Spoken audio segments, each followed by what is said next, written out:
Xitoyning vatanimizda 3 kun ichida 330 odamni tutganligi kuzatuvchilarning gumonini qo'zg'adi.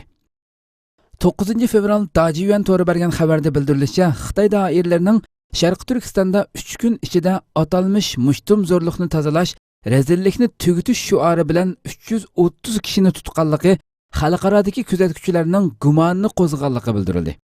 Xitoyning mushtum zo'rlikni tozalash, rezillikni tugutish harakati mamlakat xarakterlik bostirish harakati bo'lib, bu harakat Xitoy raisi Xi Jinpingning tashabbusi bilan boshlangan. Xitoy Davlat kabineti va Kompartiya markaziy komiteti 24 yanvar kuni 34 organning mas'ullarini chaqirib bu harakatni boshlagan edi.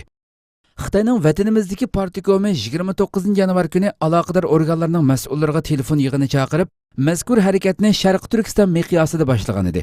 Lekin Sharq Turkistonning JX sistemasidagi yerlik xodimlarning oshkorlashicha, bu harakat Xitoyning boshqa o'lkalarida jinoiy guruhlarga qartilgan bo'lsa-mu, lekin Sharq Turkistonda uning nishoni diniy faoliyatlarga, atalmish radikallikning ifodalariga zarb berishdak diniy erkinlikka aloqador sohalarga kengaytirilgan. Xabarda Xitoyning Sharq Turkistonda 3 kun ichida 330 kishini tutganligining oshkorlanganligi, Xitoy bergan bu xabarni Sharq Turkiston vaziyat ahvolini kuzatuvchilarning gumonini qo'zg'aganligi, Xitoy doiralarining Sharq Turkistonda dunyo bo'yicha eng zich bo'lgan kuzatish kamera o'rinlashtirib, Sharq Turkistonni usti uchuq turmaga aylantirib qo'yganligi hamma kishiga ayon bo'lib ketganligi. Xitoy o'z xabarlarida Sharq Turkistonning osmonda to'r, yerda qopqon bo'lib ketganligini doim ta'kidlaydiganligi. Sharq Turkistonda Xitoy zulmining chekdan oshganligi sababdan xalqaro jamiyatning qattiq diqqatini tortganligi, Uyg'urlarni bostirish harakatini yushirolmagan Xitoy ko'rinishda xalqaro jamiyatga qora jamiyat jinoyatchilarini mushtum zo'rlikni tozalash, rezillikni tugutish degandek shuarlarni qo'yib olgan bo'lsa-mu, amaliyotda Uyg'urlarga qarata bostirish harakati elib berayotganligi bildirilgan.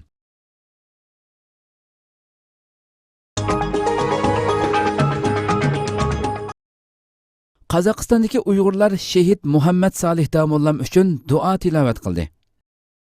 9 fevral Qozog'istonda yashayotgan Uyg'urlar Olmutog'ga yig'ilib, Alloma shahid Muhammad Salih Damollam uchun xatmi Qur'on va duo tilovat qildi.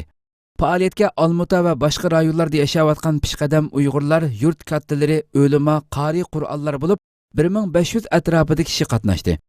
Faoliyatda shahid Alloma Muhammad Salih Damollamning hayoti va qisqacha tarixi so'zlandi.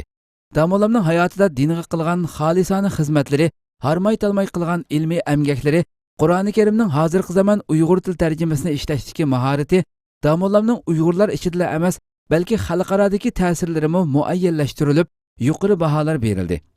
Oxirida Allohdan shahid Alloma Muhammad Salih Damollamning shahodatini qabul qilishini, barliq ilmiy xizmatlarining Allohning dargohida qabul qilinishini, barliq gunohlarining kechirilishini Allohdan tilab duolar qilindi.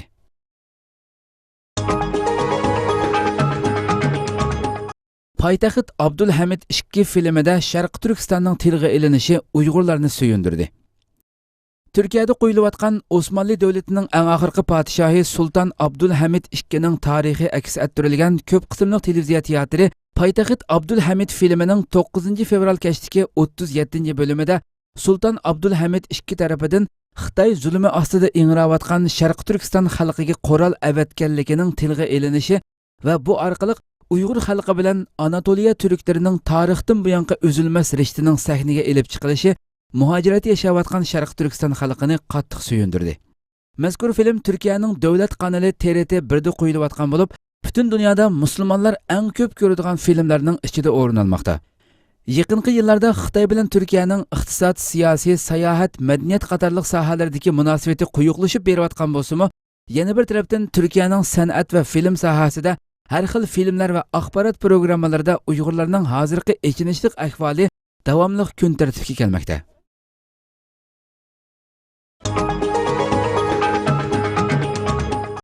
Türkiye armiyasi Idlibga yetib bordi.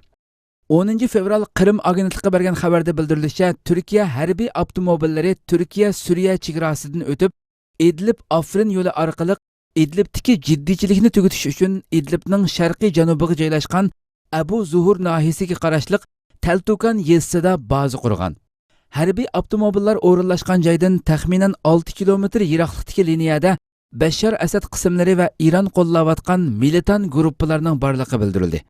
Türkiye armiyasi o'rnashgan yangi ko'zitish nuqtasi Türkiye Suriye chegarasidan taxminan 50 kilometr tuvan tarafga to'g'ri kelgan. Marco Rubio Uyg'ur avtonom rayonlik JX nazoratiga DNA asbobi sotgan Amerika shirkatiga xat yozdi. Amerika Kengash palata a'zosi, Amerika Davlat Majlisi Xitoy ishlari komitetining raisi Marco Rubio Amerika Thermo Fisher shirkatining direktori Mark Kasperga xat yozib, mazkur shirkatning Uyg'ur avtonom rayonlik JX nazorati bilan bo'lgan munosabatini so'ragan. Thermo Fisher DNA ratlash asbobi ishlab chiqaradigan bir shirkat bo'lib, Uyg'ur avtonom rayonlik JX nazorati Uyg'urlarning DNA avrishkisini yig'ib, ratga turg'izishda mazkur shirkatning asbobini ishlatgan. Kishilik huquqni ko'zitish tashkiloti 2017 yili 12-oyda Uyg'ur avtonom rayonlik JX nazorati ishlatgan DNA asbobini yuqorqi shirkatning ishlab chiqarganligini oshkorlagan edi. Marco Rubio Xitoy doiralarining Uyg'ur avtonom rayonidagi barliq fuqarolarning DNA avrishkisi, barmoq izi, ko'z qarchuqi, qon tiplarini to'plab, umumyuzlik biologiyalik uchur ombiri qurib chiqishi kishilik huquq faoliyatchilarida jiddiy andish qo'zg'aganligi. Chunki Xitoyda boshqa davlatlardagidek DNA uchur ombirini qo'g'daydigan unda qonuniy kafolatning yo'qligini bildirgan. Marco Rubioning ta'kidlashicha, kishilik huquq tashkiloti 2017 yili 6 va 8 oyda Thermo Fisher shirkatiga 2 qatim xat yozib, Xitoyning Uyg'ur rayonida hech qanday jinoyat yo'q kishilarning DNA avrishkilarini yig'ayotganligi va shuningga aloqador bir qator masalalarni so'ragan bo'lsa-mu, lekin bu shirkat ularga qanoatlanarli javob bermagan. Marco Rubio xatida Mark Kasperning javob berishini talab qilib, bu shirkatning Uyg'ur avtonom rayonlik JX nazorati bilan bo'lgan munosabati, ular bilan elib borgan DNA asbobini qanday ishga ishiltadiganligiga aloqador suhbatning mazmuni va bu asbobning xato ishlarga ishiltilmasligi uchun qanday harakatlarda bo'lganligi qatorliq savollarni so'ragan. Xitoy doiralari 2016 yili butkul Sharq Turkiston miqyosida umumiy xalqning majburiy salomatlik tekshirish harakati elib berib, Uyg'urlarning DNA avrishkilarini to'plagan edi. Ammo doirlar umumiy xalq salomatlik tekshirish harakatining maqsadining DNA avrishkisi to'plash ekanligini hech kimga aytmagan edi.